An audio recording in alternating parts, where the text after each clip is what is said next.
Tapos dito yung pinakamalas. Grabe talaga, may creeper isa. Tapos, ayan, may isang creeper pa. Tapos, may pumana sa akin. It was at this moment that he knew. He fucked up. Ito na episode 2 ng ating series. Ilagay muna natin to mga to dito sa chest natin. Tapos ito lutuin natin to. Kasi hanap tayo ng ayaw para makagawa na siya.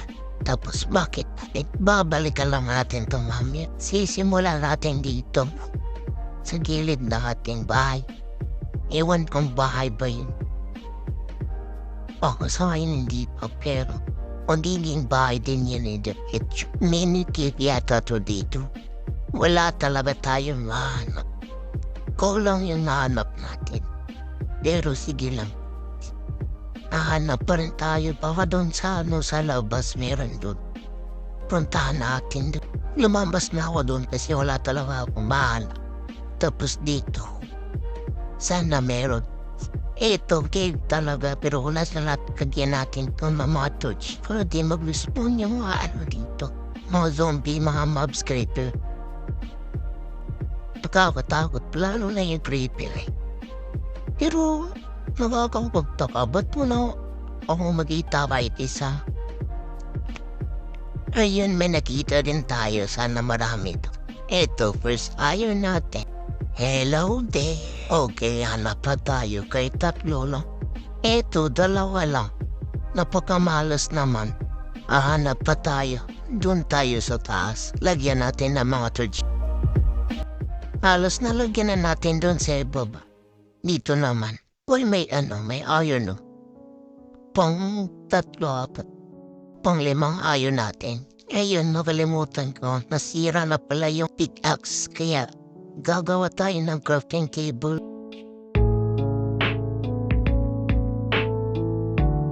Ito kukunin na natin. Sana mabadami tayo ng iron. Ito nakapag 19 iron ingot. Goods na din, di na masama. Tara na, balik na tayo.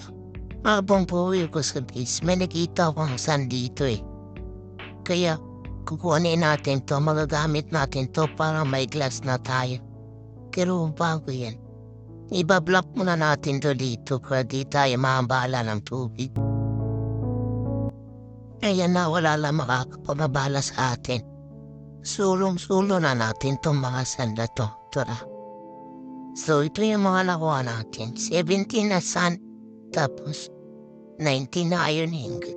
Di na din masama. So, habang iniintay natin yung sand na mamelt para maging glass, ikakat ko na lang. Mamaya na pala. Matutulog muna tayo bago natin ikat. Ayan, nakat ko na. Tara na, magpatuloy na tayo ulit. Tapos, pagtagal-tagal pa yung sand eh.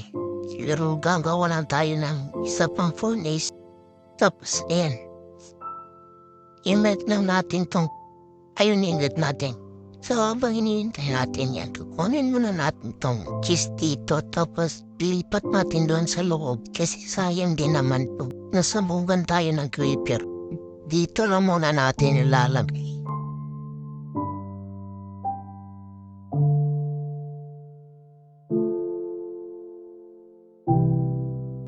So, ayan, na-search na lahat yung chip natin. 24 lang. Kulang pa siguro to. Paghintay pa tayo ng konti. Tatapusin natin to. Pero, pasensya na. Kasi di talaga ako marunong gumawa lang ng mga bahay, basement, something ganun. Yung sa akin, simple lang. Eto, may shoes na tayo. Para makakuha tayo ng mga leaves. Tapos, gawa na din tayo armor natin. Pickaxe, tapos shield. Ayan, para bet pa paano. May laban tayo sa mga zombie. So ito na kukuha na tayo ng mga leaves ng cherry blossom.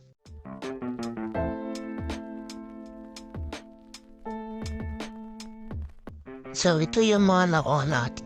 Ilagay muna natin ito dito. Lalo ko dito, lalagyan natin ng mga sapling stone. Diyan sa likuran sa taas na ginawa kong bahay. Lalagyan natin dyan para mas maganda tignan. Tara. Tapos fast forward ko na lang.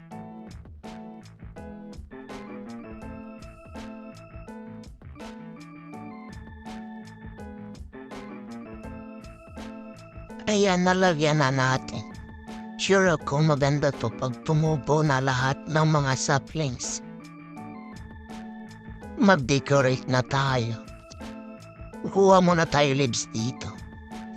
Tapos decorate na natin to pero fast forward ko na lang din ulit.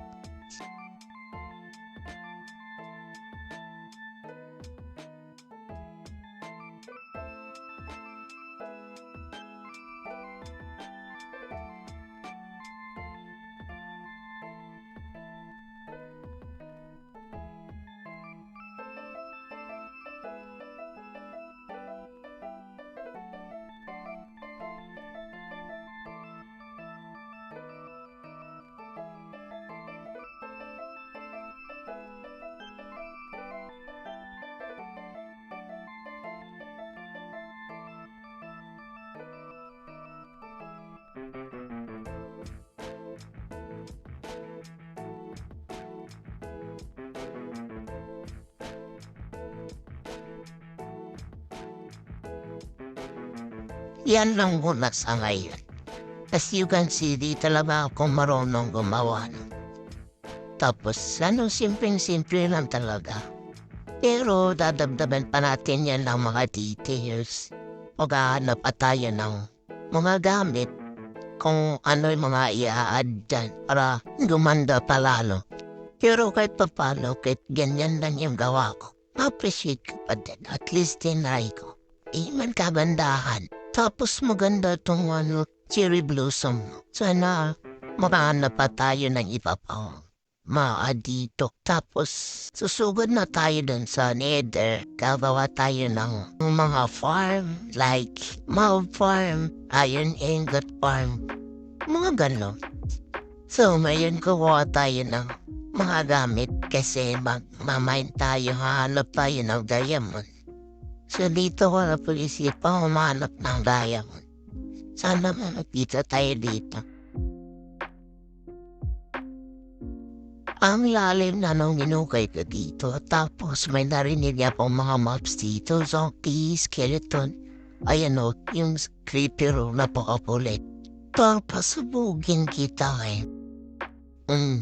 Kaya pasabi, ito may baby zombie. 2 hearts ba naman ang bawas?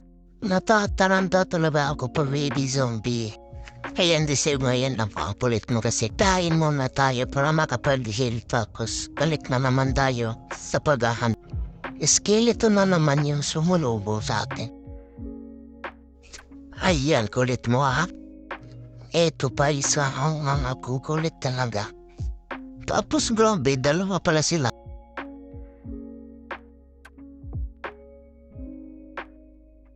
Muntikan pa nga tayo dun. Isang hit na lang yun tapos deads na tayo. So ito, kain na naman para makapag-recover tayo tapos continue tayo ulit. Habang lumalalim ako dito, may na-encounter na naman akong 3 skeleton. Grabe ang sasakit pero di ko yata to kaya eh. Bisap siyang dito atras muna tapos iisa-isahin ko sila. Dito tayo magtatango. Cover lang tayo sa lit tapos balik tayo at tabi natin yung 3. Yung 2 nagpapatayan na. Sa ngayon focus muna tayo dito sa isa. Pero wala na. Napatay na yung isa. Kaya 2 ulit. Tapos yan. Salamat, isa naman yung terror. Pero ang sakit talaga nito, grabe makapag-napbot. Yung pana niya may enchant kaya napapanapbag ako. Nakbak to yata to. Pero gawa natin ang paraan yan. Isang hit na lang to eh. Tapos matidids na ako dito. Pero diba dapat? Yan. Salamat naman. Yung pana niya bumanda dahil sa shoot. Habang palalim tayo na pag-isipan kung bumalik muna tayo sa ating safe zone. Tapos i-store natin yan dito mga item na mga nakuha natin para in kaso pag na-deads tayo, hindi sayang, hindi mawawala yung iba. Kaya dito lang muna natin ito itatalo.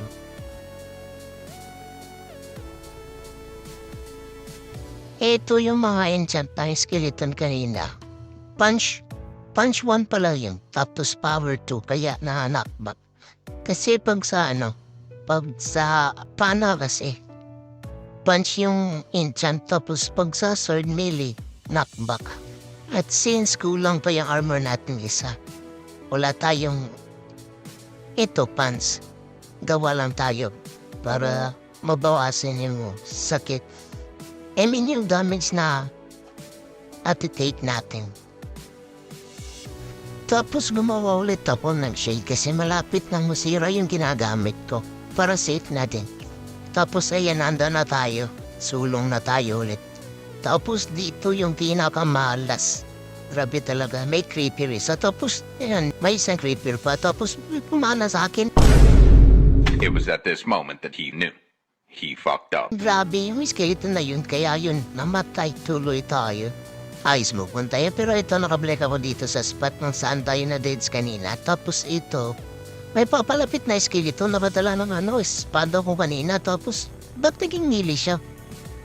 Iba dapat ng pana lang yung dala niya. Pero yun, next kong ginawa dito, kinat ko na lang yung video kasi wala naman talaga akong daya mo na nakita. So, lapis lang. So, yan na nga yung nakuha nating lapis, 33 lang. Tapos gagawa tayo ng anvil dito para yung mga pana na nakuha natin sa mga skeletons. Pagsasamahin natin yan para mas magiging maganda yung enchantment ng ating pana. So, ayan, sa nakikita nyo, inuna ko yung may tatlang enchantment na unbreaking, tapos punch, tapos power. Kinasama ko yung tatlong may enchantment, tapos yung isa may unbreaking. So, yan, unbreaking 3 na tayo. Unbreaking 2 yan kanina. So, next natin in-enchant yung power 2. Sa nakikita nyo, ayan na, power 3 na. Dito, susubukan ko pa sana mag-upgrade para maging power 4. Pero, kinapos tayo ng level eh.